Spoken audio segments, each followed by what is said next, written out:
પ્રકાશ Shah Reliance ઇન્ડસ્ટ્રીઝના ભૂતપૂર્વ vice presidency અને મુકેશ અંબાણીના સૌથી વિશ્વસનીય અધિકારીઓમાંથી એક રહી ચૂક્યો છે.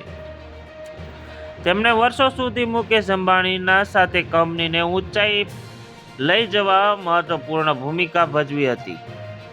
પ્રકાશ શાહ કેમિકલ એન્જિનિયરિંગમાં સ્નાતક થયા અને આઈઆઈટી બોમ્બેથી પોસ્ટ ગ્રેજ્યુએશન કર્યું. તેઓ રિલાયન્સ ઇન્ડસ્ટ્રીઝમાં પ્રોજેક્ટ ડિવિઝન વાઇસ પ્રેસિડેન્સીના પદ સુધી પહોંચ્યા અને જામનગરમાં પેકકોક ગેસિફિકેશન પ્રોજેક્ટ જેવા ઘણા મહત્વપૂર્ણ પ્રોજેક્ટમાં મુખ્ય ભૂમિકા ભજવી. પ્રકાશ શાહને 2 પુત્રો છે, જેમાંથી એક પહેલાથી જ દીક્ષા લઈ ચૂક્યો છે. બીજો પુત્ર પરિણીત છે અને તેના એક જ પૌત્ર પણ છે. પ્રકાશ શાહ લાંબા સમયથી દીક્ષા લેવા માટે ઉત્સુક હતા, પરંતુ કોવિડ-19ને કારણે તેમને તે મુલતવી રાખવી પડી.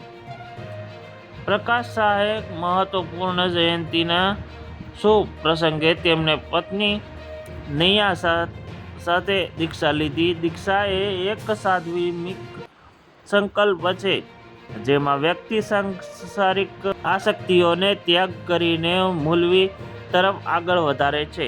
મીડિયા અહેવાલો અનુસાર, નિવૃત્તિ પછી જ્યારે પ્રકાશ શાહે દીક્ષા લેવાનું નક્કી કર્યું, ત્યારે તેમનો વાર્ષિક પગાર લગભગ 75 કરોડ રૂપિયા હતો. હવે પ્રકાશ શાહ ખુલ્લા પગે ચાલે છે અને સફેદ કપડાં પહેરે છે અને ભિક્ષા પર આધાર રાખે છે. તેમણે ભૌતિક સુખ સુવિધા ત્યાગ કરી આધ્યાત્મિક શાંતિ અને મુક્તિનો માર્ગ પસંદ કર્યો છે.